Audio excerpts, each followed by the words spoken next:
gì nữa thế nào vậy? Thế đuôi đâu?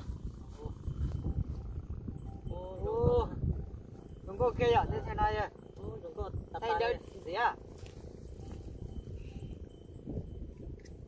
Đây luôn. Ô, nhiều shit.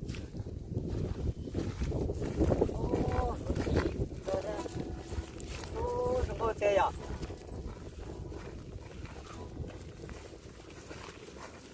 Rồi đó đâu? Rồi. Đúng không có nó tem ở đó một con. Ô, đúng có kia thế này à? Chị, một cái trong có thể chơi tay biết chơi không ha? Có xe hả? Thế nó trong có xe hả? Đó, cô gái là nó kia nè.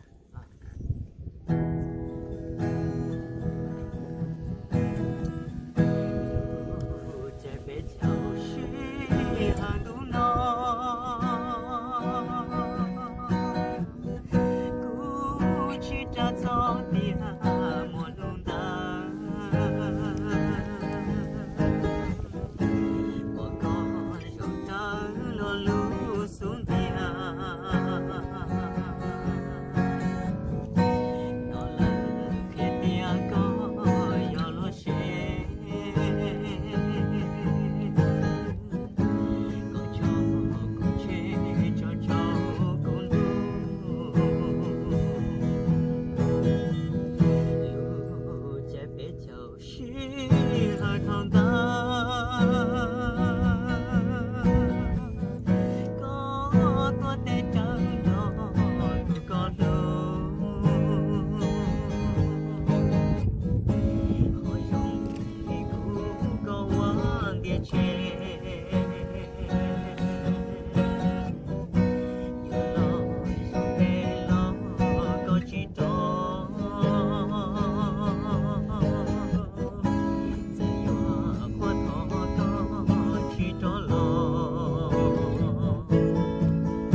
Rồi à, nhiều shit.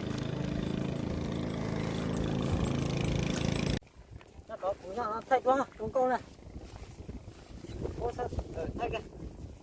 Ô, thay. Ô, đúng không? Thay kìa. Nó bay chơi gì? Đây chỉ có quay cũng chỗ nào. Lại vậy à? Có chỗ à? Đó. Thay qua đi nè. Ô, lại. Thay thế. Thay vào.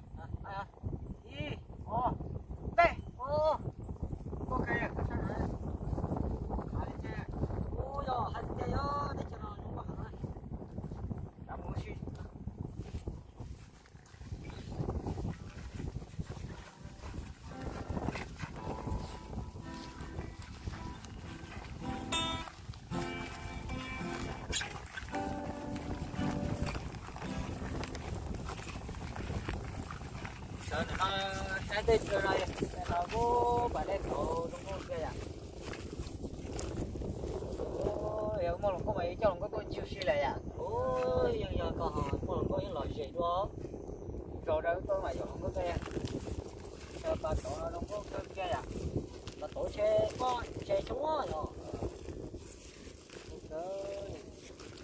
xe gì đây á? Ôi, gì nó vẫn còn to, quá sợ.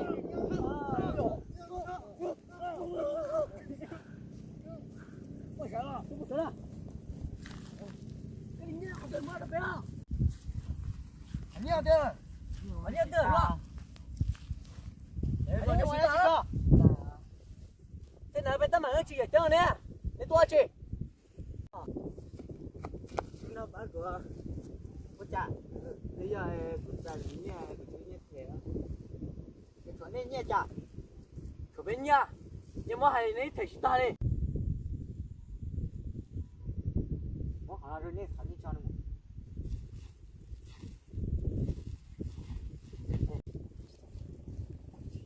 人家去找我去。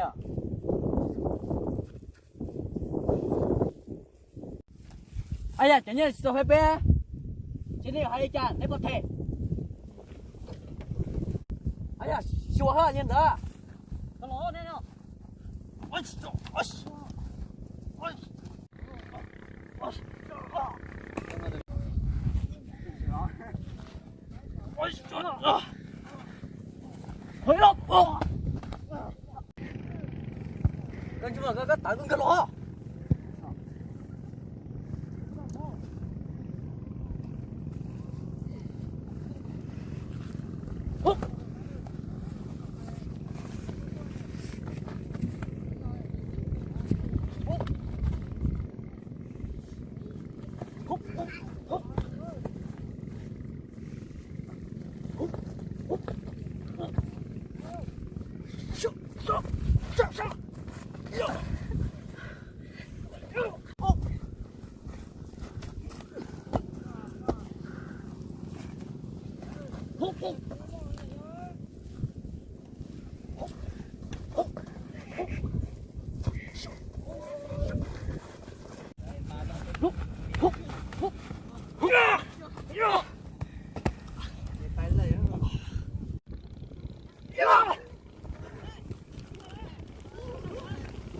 两个了哈，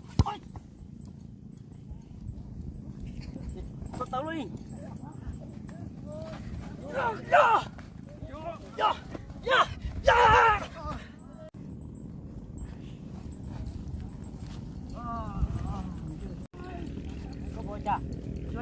我咱们这样啊，